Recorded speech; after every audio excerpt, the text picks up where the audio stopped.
सुप्रभात बच्चों मैं संजू चौधरी। आज हम कक्षा 10 के सामाजिक अध्ययन के जो दूसरी बुक है लोकतांत्रिक राजनीति, उसके विषय में चर्चा करेंगे और उसके सेकंड चैप्टर संघवाद के विषय में चर्चा करेंगे। इससे पहला सत्ता की साझेदारी मैं आपको करवा चुकी हूँ। संघवाद को समझने से पहले हमें इसकी शासन प्रणाली को समझना बहुत ज़रूरी होता है कि संघवाद क्या है और इसकी शासन प्रणाली कैसे काम करती है। बच्चों, जैसा कि मैंने आपको फर्स्ट चैप्टर सत्ता की साझेदारी में समझाया था कि सत्ता की साझेदारी कितने मायने रखती है एक शासन व्यवस्था में। अगर हम जनता में शासन को नहीं बांटते हैं तो हम शासन व्यवस्था को सुचारू रूप से नहीं चला सकते। इसके लिए मैंने आपको 2 उदाहरण भी दिए थे, श्रीलंका के और बेल्जियम का। श्रीलंका में जो है बहुसंख्यकवाद है, ठीक है, और उसमें एकात्मक शासन प्रणाली है। जबकि इसके ठीक विपरीत जो हमारा बेल्जियम है उसमें संघीय शासन प्रणाली है। ये एकात्मक शासन प्रणाली और संघीय शासन प्रणाली दोनों अलग अलग तरीके से काम करती हैं, इसलिए इसको समझना आपके लिए बहुत ज़्यादा ज़रूरी है। एकात्मक शासन प्रणाली में क्या होता है कि एक ही शासन स्तर होता है और इसके अधीन जितनी भी इकाइयाँ होती हैं, इसके नीचे जितने भी लोग कार्य करने वाले होते हैं, उसमें चाहे वो केंद्रीय सरकार हो चाहे स्थानीय सरकार हो, वो केंद्रीय सरकार जो होती है कि स्थानीय सरकारों को या प्रांतीय सरकारों को या क्षेत्रीय सरकारों को आदेश दे सकती है, उसके मन मुताबिक अपने मन मुताबिक उनसे काम करवा सकती है। क्योंकि इसमें एकात्मक शासन प्रणाली है, सारा अधिकार केंद्र के हाथ में होता है, एक ही शासन व्यवस्था के हाथ में होता है। जबकि संघीय शासन प्रणाली में कई स्तरों में सरकार बटी होती है, जैसे केंद्र स्तर पर, राज्य स्तर पर, क्षेत्रीय स्तर पर, प्रांतीय स्तर पर, सामुदायिक स्तर पर बटी होती है। हमारे यहाँ जो संघीय शासन प्रणाली है वो 2 प्रकार से कार्य करती है, केंद्र स्तर पर और राज्य स्तर पर।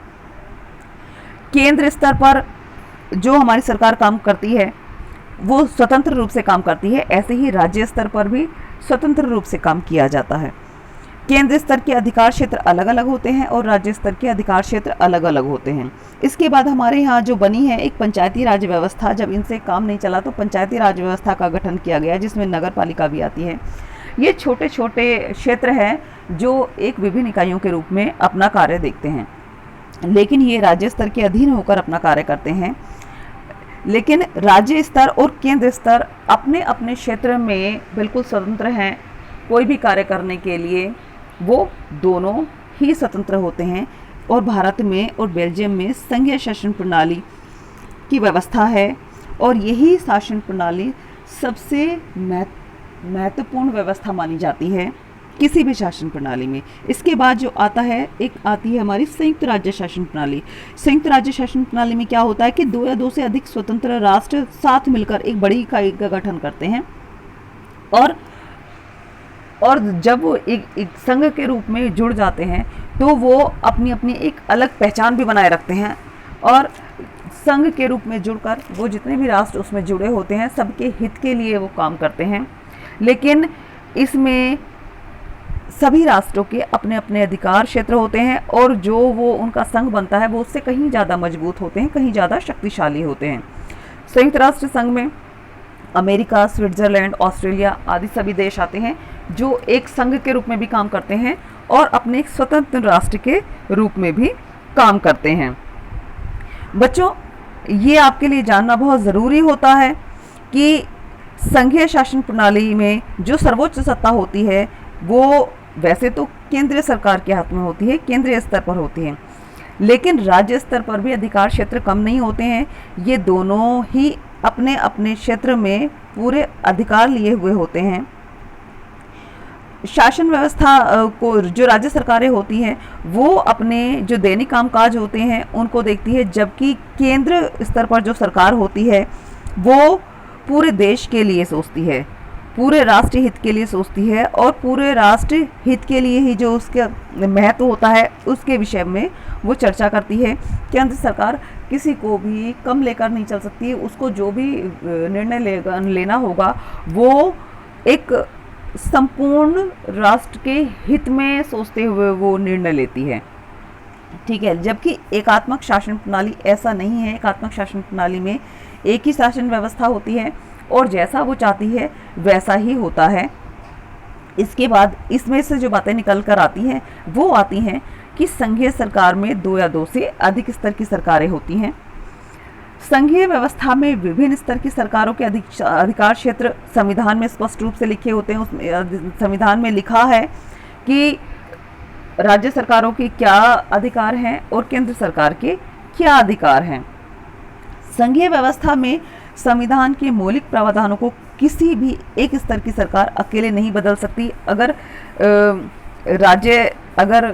राज्य सरकार चाहे तो उसमें अकेले बदलाव नहीं कर सकती, उसके लिए उसे केंद्र सरकार की आवश्यकता पड़ेगी। और अगर केंद्र सरकार चाहे कुछ बदलाव करना तो वो नहीं कर सकती, उसे राज्य सरकार की आवश्यकता पड़ेगी। इसलिए किसी भी संविधान के मौलिक प्रावधानों में कोई भी सरकार हस्तक्षेप नहीं कर सकती है और किसी भी तरह का बदलाव नहीं कर सकती है।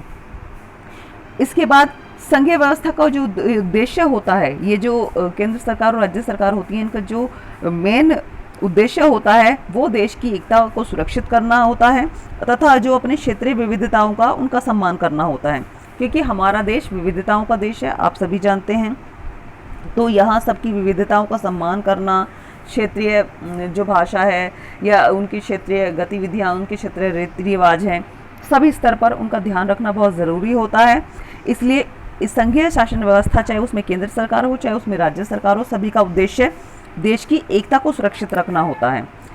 जो मैंने आपको बताया कि अमेरिका, स्विट्जरलैंड और ऑस्ट्रेलिया में संघीय व्यवस्था वाले देश हैं, लेकिन उसमें क्या है कि केंद्र की तुलना में वो देश ज़्यादा ताकतवर है, जबकि भारत और बेल्जियम और स्पेन में राज्यों की तुलना में केंद्र ज़्यादा शक्तिशाली है ना, कि हमारे यहाँ केंद्र को राज्यों से ज़्यादा अधिकार दिए गए हैं।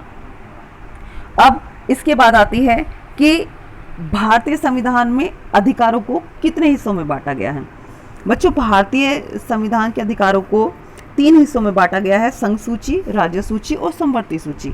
इसमें संघ सूची केंद्र सरकार के अंतर्गत आती है। राज्य सूची जो राज्य स्तर की सरकारें हैं वो अपने उनके अधिकार क्षेत्र क्या क्या आते हैं, और समवर्ती सूची वो सूची होती है जिसमें केंद्र सरकार और राज्य सरकार दोनों के संबंधित विषय ही आते हैं। ठीक है, तो इसमें केंद्र सूची में जो आता है आपका वो होता है बैंकिंग, मुद्रा, विदेश, सुरक्षा, संचार साधन और रेल परिवहन। बैंकिंग यानी कि बैंक या पैसे से जो संबंधित मुद्दा है वो केवल राज्य सरकार का नहीं है, उसकी पूरी व्यवस्था करना वो केंद्र सरकार की जिम्मेदारी है। मुद्रा, कितनी मुद्रा की आवश्यकता है पूरे देश को, ये इस चीज़ का सहयोग करना, इस चीज़ के विषय में जानकारी रखना या इस विषय पर सहयोग करना वो केंद्र स्तर की सरकार की जिम्मेदारी है। सुरक्षा, पूरे विश्व की सुरक्षा कैसे होगी, उसके हित के लिए क्या किया जाए, ये भी देखना केंद्र सरकार की जिम्मेदारी बन जाती है।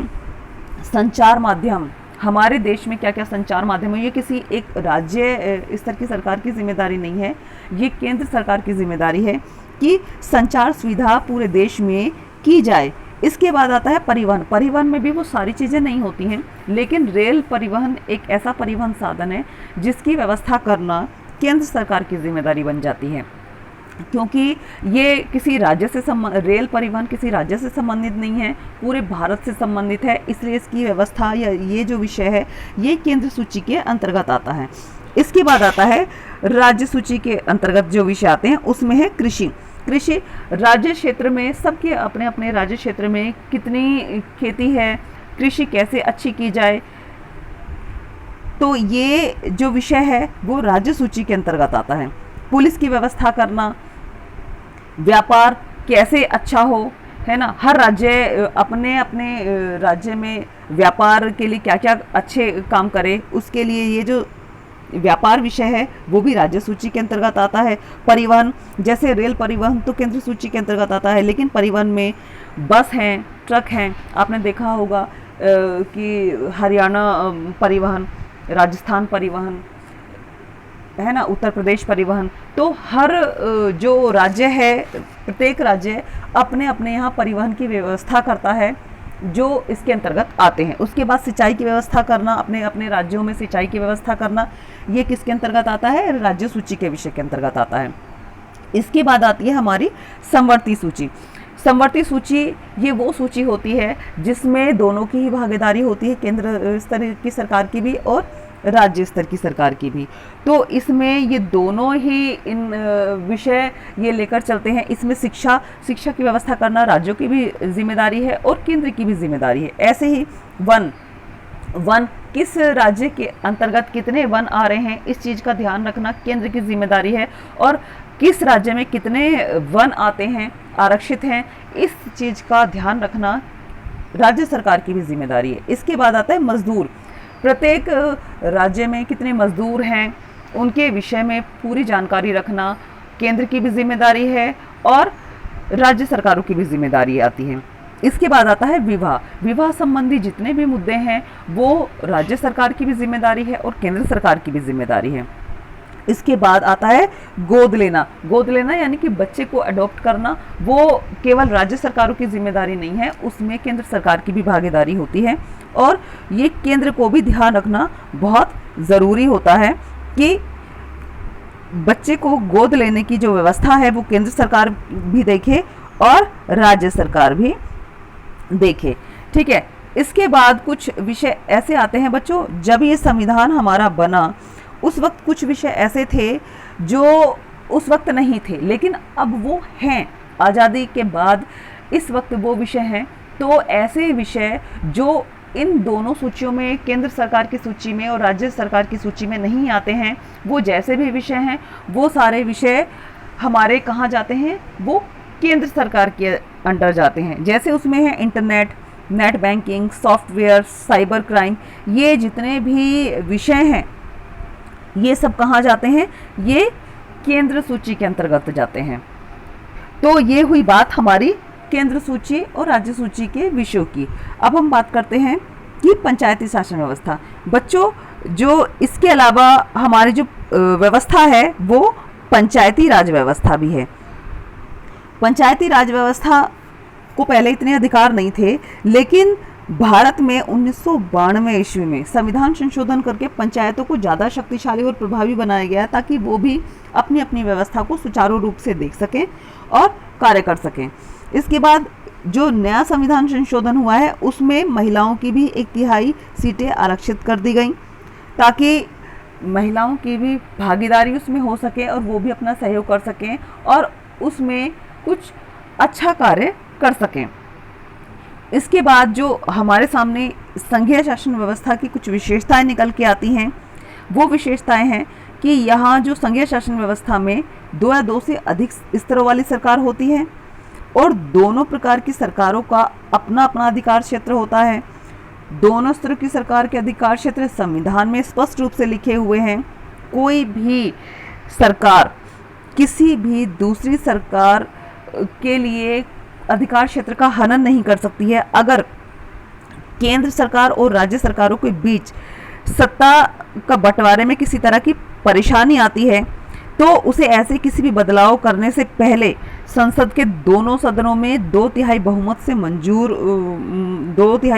मंजूर कराना होता है और इसके बाद फिर कम से कम आधे राज्यों की विधानसभाओं से उसे मंजूरी दिलवानी होती है, तभी उसमें कोई संशोधन हो सकता है, वरना अकेले कोई भी स्तर की सरकार किसी तरह का भी संशोधन इसमें नहीं कर सकती, मौलिक प्रावधानों में नहीं कर सकती है।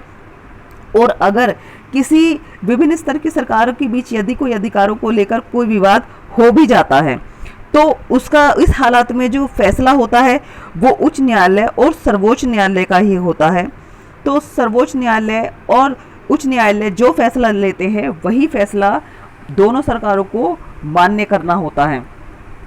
और वित्तीय मामलों में भी क्या होता है कि सभी के अलग अलग स्तर की जो सरकारें हैं उनके लिए अलग अलग स्रोत हैं, अलग अलग तरह से वो अपने राज्य को चलाने के लिए वो अपने देश में करों का प्रावधान कर सकते हैं, कर लगा सकते हैं, राजस्व लगा सकते हैं। लेकिन राज्य सरकारों को कुछ हद तक वित्तीय सहायता प्राप्त करने के लिए केंद्र सरकार के अधीन रहना होता है, क्योंकि उसे केंद्र सरकार से कुछ वित्तीय सहायता चाहिए होती है। इसके लिए यहाँ उसे थोड़ा अधीन राज्य सरकार को केंद्र सरकार पर रहना होता है। इसके अलावा और कोई ऐसी बात या ऐसा विषय नहीं है जिसके लिए केंद्र सरकार राज्य सरकार को बाधित कर सके या राज्य सरकार केंद्र सरकार को बाधित कर सके। दोनों के अपने अधिकार क्षेत्र बिल्कुल अलग अलग होते हैं। और लेकिन एक चीज़ और भी है कि विभिन्न स्तर की सरकारों के बीच सत्ता के बंटवारा जो है वो कोई भी नियम बनाने के लिए दोनों की सहमति होना बहुत ही ज़रूरी होता है, और ये विश्वास होना बहुत ज़रूरी होता है कि वो अपने अधिकार क्षेत्र को मानेंगे। इससे पता चलता है बच्चों कि जो हमारे यहाँ शासन व्यवस्था, संघीय शासन व्यवस्था चल रही है, उसमें कोई भी बदलाव करना इतना आसान नहीं है। और यही कारण है कि भारत में इतनी सारी विविधताओं के बावजूद भी किसी तरह का कोई खंडन विखंडन नहीं होता है, और हमारे देश की शासन व्यवस्था बहुत अच्छे ढंग से चल रही है। और आप तो सभी जानते हैं कि जो हमारा संविधान है विश्व का सबसे बड़ा संविधान है, और ऐसी व्यवस्था कहीं और किसी देश में लागू नहीं हो पाई है जितने अच्छे तरीके से हमारे यहाँ शासन व्यवस्था चल रही है, संघीय शासन व्यवस्था, जिसमें दोनों ही स्तरों की सरकारों को, और जो तीसरे स्तर की जो हमारी पंचायती सरकार व्यवस्था है उसमें तीनों स्तर की सरकारों को जो अधिकार क्षेत्र दिए गए हैं और अपने अपने क्षेत्र में सब लोग स्वतंत्र हैं और कार्य कर रहे हैं, वो हमारे यहाँ ये व्यवस्था जो चल रही है, इससे पता चलता है कि वास्तव में बहुत अच्छी ये संघीय शासन व्यवस्था है, और यही व्यवस्था ही देश को बेहतर और बेहतर कर सकती है।